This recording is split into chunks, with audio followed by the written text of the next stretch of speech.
Today, the world received news that Pope Francis died this morning after leading his final Easter Sunday Mass. Watch this special report from CBS News. We're coming on the air with a special report. Pope Francis has died. The Vatican made the announcement a short time ago. It comes just one day after he surprised the faithful with an appearance on Easter Sunday. He named himself after Francis of Assisi, a saint known for his simplicity and humility. The first pope to hail from the Americas, the first Jesuit pope said he wanted a poorer church, one that would include the excluded. He'd become one of the most popular public figures in the world, regularly speaking up for the voiceless and leading by example, whether dining with the homeless, washing prisoners' feet, or providing a home in Italy for migrants and refugees fleeing lands torn by war or economic instability. He was a tireless advocate for the rights of migrants, even taking the rare step of delving into a nation's politics when he criticized the Trump administration's plans to deport millions, saying it violated human dignity. Pope Francis shifted views on many social subjects that had long been held by Catholics. He championed things like combating climate change, migrants' rights, LGBTQ plus rights, and income equality, to name a few. In a time that conservative social movements have been sweeping the world, he stood firm in this call for compassion and empathy. In Pope Francis's final remarks before his death, he spent Easter championing migrants' rights. Meanwhile, Donald spent Easter raging on social media. These are two very different kinds of Christians on Easter. Well, okay, sorry. These are two very different kinds of people, one of whom was actually Christian in the sense that it's meant, and the other one is basically somebody without any beliefs, which is fine with me. I don't care if Donald believes in anything outside of himself or not. I care that he's a horrible human being. So Pope Francis spent his day meeting with congregants and preaching kindness and migrant rights. And then the other guy, Donald, spent his day skipping church, which again is totally fine with me, except for the fact that there's this bizarre pretense that he's somehow a man of God among white evangelicals. And he essentially tried to terrorize a lot of people on his failing social media site, pretending that he's a Christian and that they, most of whom are also pretending to be Christians, weaponize religion for his gains, which last I checked is not what Christians are supposed to do, at least those who are actually Christians. Pope Francis spent part of his day meeting with Vice President J.D. Vance, which is sad. I'm very sad that the Pope had to spend any time at all with a man who also is a fake Christian. After that brief visit, Pope Francis made some uplifting and seemingly quite pointed remarks about migrants and the way Americans in the Republican Party treat them. He said during his sermon, quote, "How much contempt is stirred up at times towards the vulnerable, the marginalized, and migrants. I appeal to all those in positions of political responsibility in our world not to yield to the logic of fear, which only leads to isolation from others, but rather to use the resources available to help the needy, to fight hunger, and to encourage initiatives that promote development," unquote. He then went on to condemn violent military attacks like those seen in Gaza and Ukraine. He said, quote, "In the face of the cruelty of conflicts that involve defenseless civilians and attack schools, hospitals, and humanitarian workers, we cannot allow ourselves to forget that it is not targets that are struck, but persons, each possessed of a soul and human dignity," unquote. This seemed like a clear note to fellow Catholic, so-called, J.D. Vance.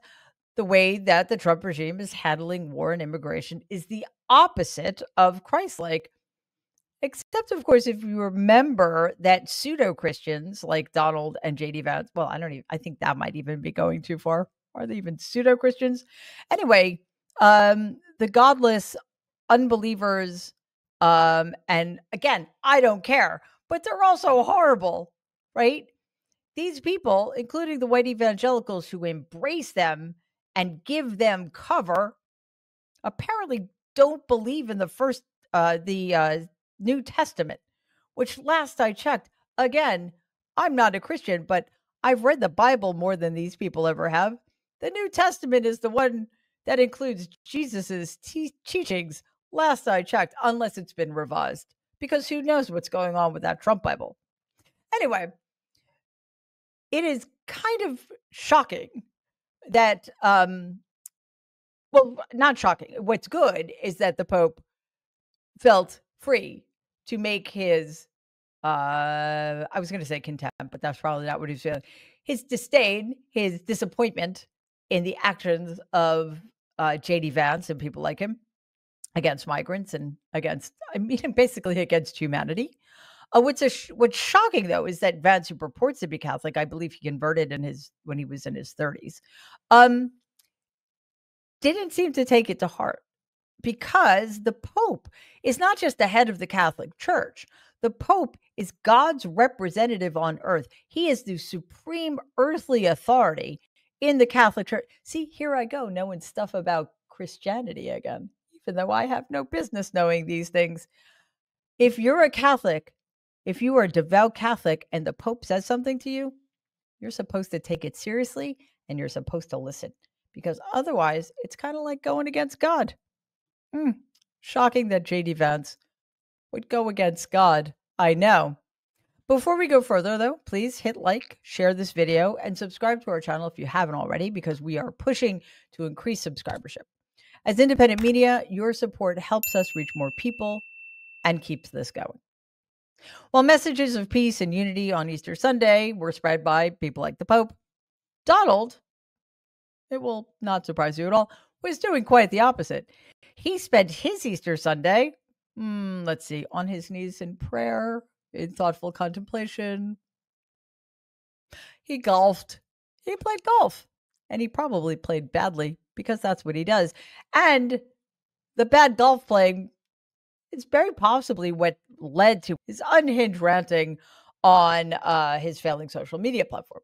He posted over 20 times in the span of 9 hours. Well, that's actually a slow day for him. He probably had a lot of McDonald's and Diet Coke to consume. Anyway, he erratically bounced back and forth between talking about Easter, which again is pretty much not something that he should be talking about, because he doesn't know what it means, and calling Democrats names. That he definitely has the qualifications for. The spree started normally enough, with Donald wishing a happy Easter to people. At 8:40 a.m., he wrote, quote, Melania and I, who? Oh, right, sorry, Melania, I forgot. Melania and I would like to wish everyone a happy Easter, whether you're heading out to church, unlike me, says Donald, or watching service from home. Well, like the Secret Service? Because what is he? He's watching church from home. I'm sorry, I'm editorializing because I find this so absurd. Anyway, he continues, may this day be full of peace and joy for all who celebrate the resurrection of Jesus Christ. He is risen, unquote. Oh my God, there's no way he wrote that. None whatsoever, because he doesn't know what Easter Sunday is. Like, ask this guy what the Feast of the Epiphany is. I challenge you. Anyway, 6 minutes after one of his aides wrote the relatively sane Easter post, he writes, quote, happy Easter to all, including the radical left lunatics who are fighting and scheming so hard to bring murderers, drug lords, dangerous prisoners, the mentally insane, and well-known MS-13 gang members and wife beaters back into our country, unquote. Does he mean like the T-shirts, wife beaters? I don't know, because they're lying about everything. Maybe that's what he thought. But this was just the start. And again, he wrote that one, which is how we know he didn't write the first one, because he probably saw the first one and was like, wait a minute. That's not my Easter message. I need to hate people. So the second one was just the beginning of his erratic back and forth and completely nonsensical posting. Later that afternoon, Donald's whole demeanor returns to a more celebratory tone when he wrote, with all caps locked, happy Easter, we will make America great again. Donald J. Trump, President of the United States. Does he forget who he is sometimes? I think it's sort of like his version of sewing name tags into the back of his shirt and his underwear, right? Because I just think he forgets. And I don't again, this is my proof that he didn't write the first post, because in this one, he seems not to understand what Easter is all about. Anyway, that's bizarre, but I guess you could call it a celebration. It was short-lived, because this is what he posted an hour later. Quote, "Radical lunatic Democrats and their comrades in the fake news media are falsely making Kilmar Armando Abrego Garcia out to be a very sweet and innocent person, which is a total, blatant, and dangerous lie. Garcia has been found by 2 separate courts to be a member of the violent killer gang MS-13. I'm stopping for a second. That is absolutely, demonstrably a lie. And we cannot allow him to get away with these lies. And I swear, when we get Abrego Garcia back in this country, I hope he has a phalanx of lawyers suing Donald for 10 figures for the most egregious case of defamation I have ever seen in my life." Let me continue with the idiot's quote. He continues, quote, that Abrego Garcia was in our country illegally and is under deportation order, unquote. The only reason the deportation order is true is because he is illegally under a deportation order because of the corrupt Trump regime. Clearly, Donald ignored the Pope's message that the Pope had given during his sermon. And then he went on to describe in a string of other posts, slamming those who dare criticize his tariffs, commenting on the Ukraine war, which he is single-handedly going to win for Russia, and other political issues, which I don't think is what people do on high holy days if they actually celebrate them. And then he went on a rampage about he plans to make America religious again. All right. Well, first of all, this is a very religious country, which is alarming because it is not a religious country, if you know what I mean, according to the Constitution, which I know is soon to be a thing of the past, but at least for now, there is supposed to be, according to the First Amendment, a separation between church and state. And when people like Donald, or I should say people, hypocritical Christians who support Donald, say things like America needs to be more religious or America's a religious country, what they mean is they want, they either believe this now or they want it to be true in the future. They want America to be a Christian country. That's the religion they're talking about. Let us not kid ourselves. They are not talking about making America Jewish or Muslim or Hindu or anything else. They want it to be a Christian country, and they want it to be a specific kind of Christianity. Right, white evangelicals? Yeah, we know what your plans are. We see you. Donald doesn't care, but that's why you support him, because he's going to do whatever he needs to do to continue getting your support. Again, I say hypocrites. Donald claimed he would be attending an Easter Sunday service from home. Do they Zoom? Do they still Zoom Easter services? Because if I remember correctly, like white evangelical churches were like, how dare you not meet in person and make people die from COVID during COVID. But, he obviously couldn't be bothered. Instead, he took to social media to spew hate and played golf. I mean, I'm sure there was a lot of praying on the golf course. I can only imagine him on the green after he missed his 5-foot putt. Jesus fucking Christ, how did I miss my 5-foot putt? Like that was the kind of praying Donald does on the golf course. Anyway, sorry, I'm not supposed to be swearing, but you know what I mean. Today, Donald could barely be bothered to send his condolences about Pope Francis. Wow. He spoke about Francis's passing for the number 19 is in this description of time. Minutes, hours. No. 19 seconds. He took out of his very busy day to mention Pope Francis. And then he went on to boast about his Easter egg roll. The guy Donald, spent more time talking about the band at the Easter egg roll than the passing of the Pope.